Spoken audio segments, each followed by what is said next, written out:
Assalamualaikum warahmatullahi wabarakatuh. Pada kesempatan kali ini, kami dari kelompok 13 akan membahas materi tentang supply chain management dan bagaimana simulasi bergame itu sendiri. Perkenalkan, di sini kami dari kelompok 13, yang pertama Anggrinani Eka Nugroho, Estefani Tio Purnotahayan, Karina Aprilia Citra Dewi, dan yang terakhir Muhammad Alwi Sihab. Supply chain management atau disingkat dengan SCM adalah proses yang mengelola aliran barang, informasi, dan uang dari bahan baku hingga produk akhir yang sampai ke konsumen. Dalam SCM, penting untuk memahami dinamika sistem termasuk interaksi antara bagian dalam rantai pasokan. Salah satu cara untuk mempelajari hal ini adalah melalui simulasi seperti Beer Game yang menampilkan tantangan dalam pengelolaan rantai pasokan.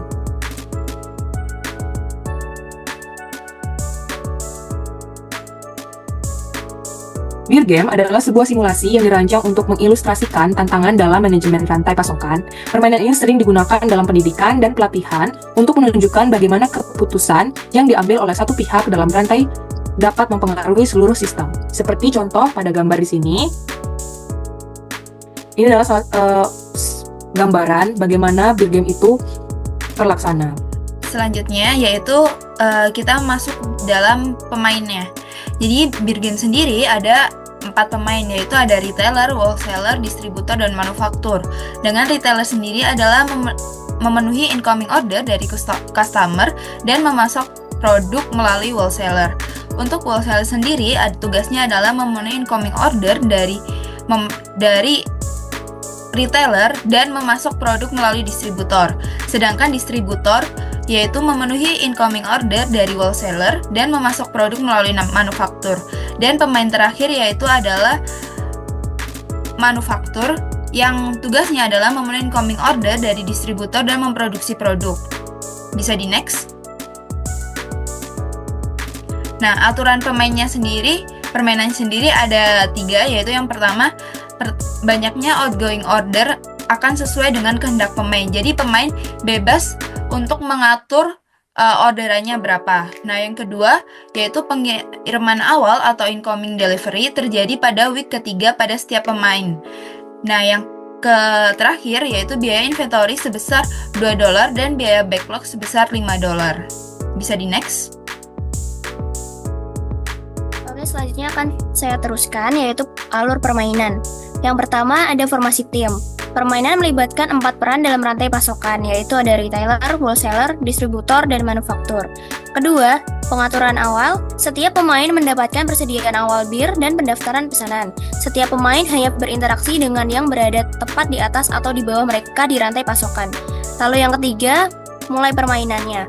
Permainan membuat keputusan setiap minggu atau round tentang berapa banyak bir yang harus mereka pesan dari pemain di depan mereka dalam rantai pasokan. Yang keempat, pemenuhan pemesanan. Setiap minggu, pemain mengirimkan persediaan kepada pelanggan mereka.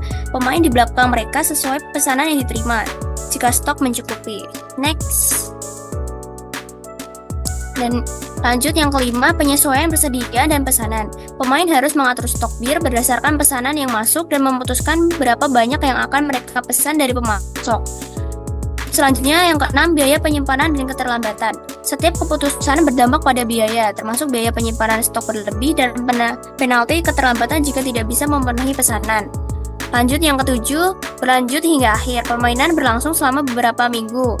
Pemain berusaha menjaga aliran persediaan dengan biaya serendah mungkin. Lalu yang 8 atau yang terakhir adalah evaluasi.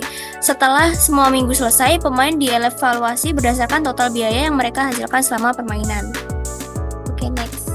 Kami menampilkan hasil dari permainan selama 10 week, yaitu untuk hasil yang pertama hasil retailer. Selanjutnya, ini adalah hasil dari wholesaler. Selanjutnya, ini adalah hasil dari distributor. Yang terakhir, ini hasil dari manufaktur. Jadi, di bagian saya akan menjelaskan cara untuk menggunakan Beer Game. Selanjutnya, kalian bisa memasukkan keyword pada Google Chrome dengan nama Beer Game. Langkah selanjutnya, kalian buka Beer Game tersebut dan mengklik bagian New Game. Lalu isi nama game dan durasi game selama 20 minggu, lalu klik start new game. Di sini saya mengganti nama gamenya seperti kelompok 1. Kita mulai start new game. kita rules-nya kita ganti menjadi retailer. Ini untuk nama penggunanya, dan kita kalau sudah memilih role yang sudah ditentukan, kalian bisa mengklik let's go untuk memulai permainan tersebut. Maka game bisa dilakukan. Dalam simulasi build game pada saat ini terdapat atau 3-4 stage, baik wholesaler, distributor maupun manufaktur. Jadi untuk retailer sendiri adalah yang memenuhi permintaan customer. Untuk wholesaler itu yang memenuhi permintaan retailer, dan distributor itu untuk memenuhi permintaan wholesaler, dan yang terakhir adalah manufaktur yang memenuhi permintaan distributor. Dalam permainan simulasi build game terdapat 3 grup yang masing-masing terdiri atas 3-4 orang yang bermain dan memainkan satu tahap atau stage dalam rantai pasok.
Selanjutnya, di sini saya sebagai retailer akan menjelaskan bagaimana cara penulisan pada slipsheet-nya pada setiap pemesanan yang telah dilakukan selama 10 minggu.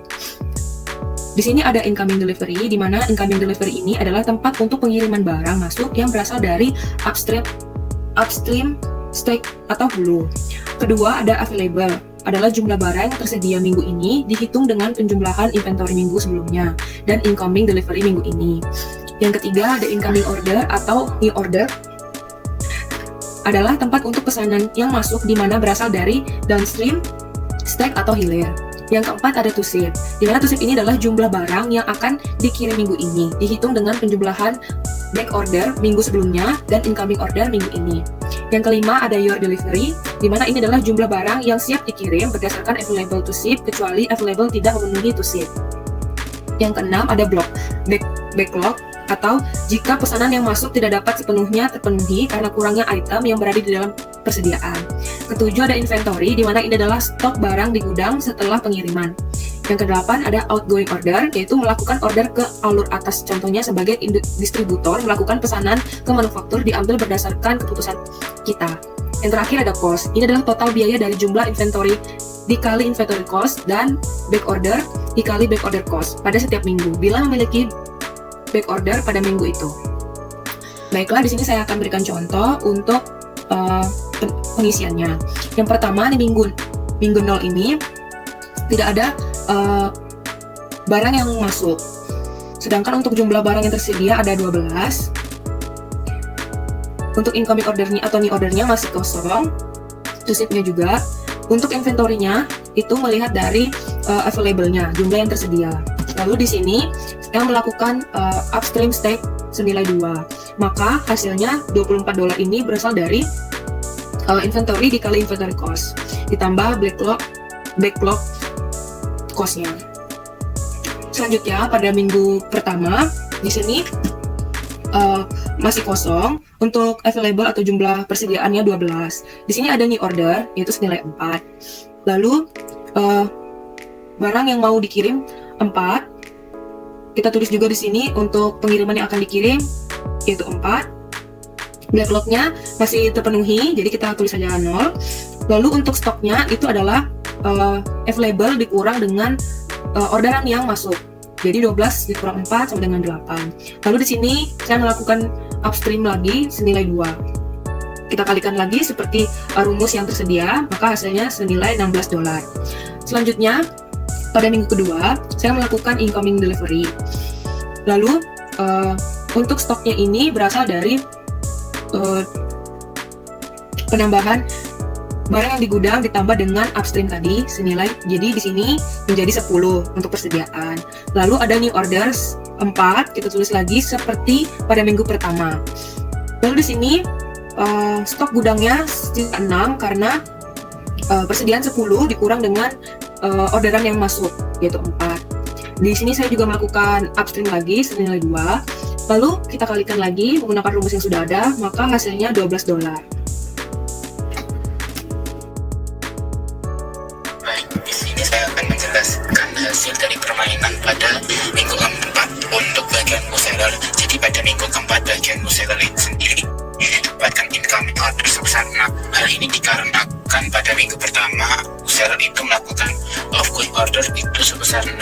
Jadi pada minggu keempat itu mendapatkan incoming order sebesar 6. Kemudian untuk jumlah barang yang tersedia ya pada minggu ini yaitu 18.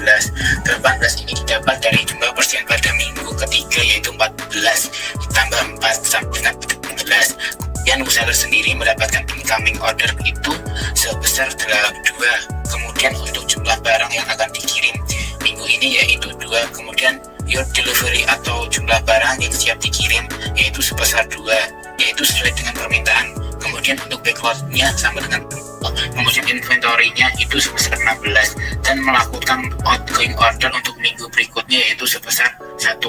Hasilnya didapat 16 ini didapat dari inventory minggu sebelumnya yaitu 12 ditambah dengan outgoing order yaitu sebesar 4. Kemudian pada minggu kelima wholesaler itu mendapatkan incoming order sebesar 4.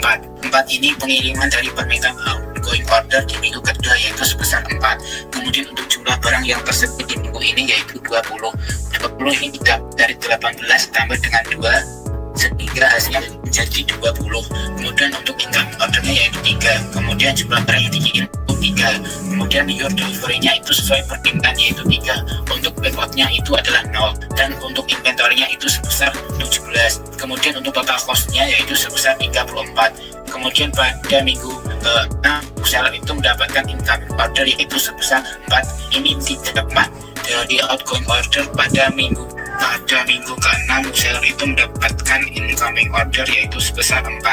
Ini didapat dari outgoing order pada minggu ketiga yaitu sebesar 4. Kemudian untuk jumlah barang yang tersedia di minggu ini yaitu 21. Ini didapat dari jumlah persediaan ditambah dengan order sebesar 1. Jadi 20 ditambah 1 sama dengan 21. Kemudian mendapatkan incoming order sebesar 4 sehingga melakukan to shift itu 4 dan your delivery-nya itu 4. Kemudian backlog-nya itu adalah 0. Kemudian untuk inventory pada minggu ke-6 yaitu 17 serta melakukan outgoing order yaitu 1 dan mendapatkan cost sebesar 34. Dan untuk hasil akhirnya yaitu untuk wholesaler sendiri mendapatkan hasil sebesar 290.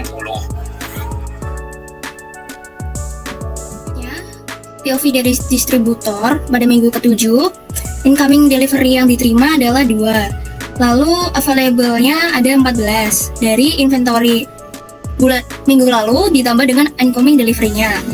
Selanjutnya incoming order atau new order-nya ada 1. Lalu to ship untuk week ke-7 juga ada 1. Delivery-nya ada 1 juga dan backlog-nya 0. Inventory di sini ada 13, yaitu berasal dari available to ship, available dikurangi to ship. Selanjutnya ada outgoing order ada 2 dan cost-nya untuk minggu ini adalah $26. Oke, selanjutnya minggu ke-8. Incoming delivery-nya yang diterima ada 3. Lalu available-nya ada 16. Selanjutnya incoming order-nya ada 2. To ship-nya juga ada 2. Dan your delivery-nya ada 2. Dan backlog-nya 0. Lalu inventory-nya di sini ada 14. Outgoing order-nya di sini ada 2. Lalu cost yang diterima untuk minggu ke-8 ada $28.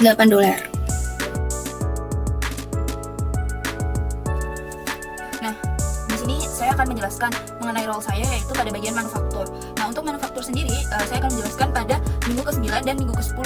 Nah, untuk incoming delivery-nya pada minggu ke-9 kita mendapatkan unit masuk berjumlah 8 yang didapat dari minggu ke-6 yang terdapat proses penundaan 3 minggu dalam menerima pengirimannya dalam produksi, sehingga pada minggu ke-9 terdapat 8 unit masuk.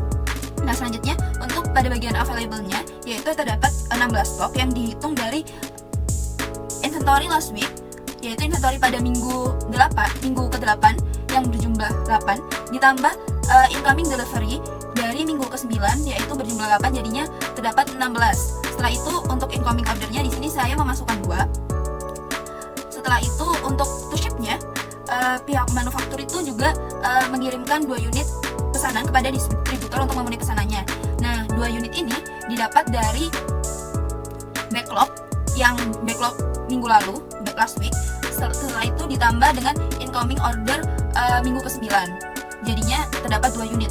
Nah, selanjutnya kita masuk pada kolom your delivery. Untuk kolom your delivery sendiri mengirimkan 2 unit untuk pihak manufaktur karena mereka memiliki sisa inventory-nya 14 pada unit di gudangnya. Setelah itu untuk backlog-nya sendiri tidak ada pesanan keluar untuk produksi minggu ini sebagaimana ditunjukkan nilai 0 dalam kolom pesanan keluar. Jadi pihak manufaktur itu masih bisa memproses pesanannya sehingga tidak mendapat hutang. Nah, selanjutnya kita masuk pada inventory. Nah, inventory-nya yaitu available last minggu ini dikurangi to ship. Jadi available minggu ini adalah 16, dikurangi to ship-nya 2, terdapat 14 jumlah barang di gudang. Nah, selanjutnya untuk outgoing ordernya di sini terdapat 0 karena tidak ada pesanan keluar untuk produksi minggu ini. Setelah itu untuk totalnya sendiri di sini terdapat $28 didapat dari inventory dikali inventory cost-nya sebesar $2 ditambah dari backlog dikali backlog cost-nya sebesar $5 dan mendapat $28. Nah, untuk step satunya di sini adalah produksi lead time yang terdapat karena minggu sebelumnya kita sudah memesan outgoing ordernya, memesan delivery-nya 2, maka di sini pada step 2-nya di sini terdapat 3 unit. Setelah itu karena di minggu ini kita memesan 2 unit, maka di step satunya terdapat 2 unit. Seperti itu. Nah, selanjutnya kita masuk di minggu ke-10. Untuk incoming delivery-nya pada minggu ini tuh pihak manufaktur menerima pengiriman masuk sebanyak 2 unit. Nah, unit itu berasal dari outgoing order yang dibuat pada minggu ke-7 sehingga karena juga mengalami penundaan selama 3 minggu pengiriman. Setelah itu untuk available-nya terdapat 16 didapat dari stok inventory minggu lalu yaitu 14 ditambah incoming delivery pada minggu ini yaitu 2, makanya available stoknya terdapat 16 unit. Nah, untuk incoming ordernya atau new ordernya saya memasukkan 6. Setelah itu untuk to shipnya atau pengirimannya di sini backlog pada minggu lalu ditambah incoming order. Nah, backlog pada minggu lalu adalah 0 ditambah incoming order pada minggu ini adalah 6, maka untuk pengirimannya terdapat 6. Nah, selanjutnya pada delivery, di sini delivery juga berjumlah 6. Setelah itu untuk backlognya sendiri tidak ada backlog karena pihak manufaktur itu bisa memenuhi semua pesanan dari distributor. Jadi tidak ada hutang untuk stoknya. Nah, selanjutnya kita masuk di inventory. Untuk inventory sendiri terdapat 10 yaitu didapat dari stok minggu ini yaitu 16 dikurangi to ship-nya 6, maka didapat 10. Nah, untuk outgoing ordernya sendiri di sini didapat 0 karena sama seperti minggu ke-9 tidak ada pesanan keluar untuk produksi minggu ini. Nah, untuk cost-nya sendiri di sini terdapat $20. Nah, untuk step satunya karena kita new ordernya adalah 6, maka di sini didapat 6, dan karena kita pada minggu lalu untuk incoming ordernya adalah 2, maka di sini didapat unit 2. Untuk total cost-nya sendiri adalah $127. Nah, mungkin itu saja dari kami. Bila ada kesalahan kata kami mohon maaf. Wassalamualaikum warahmatullahi wabarakatuh.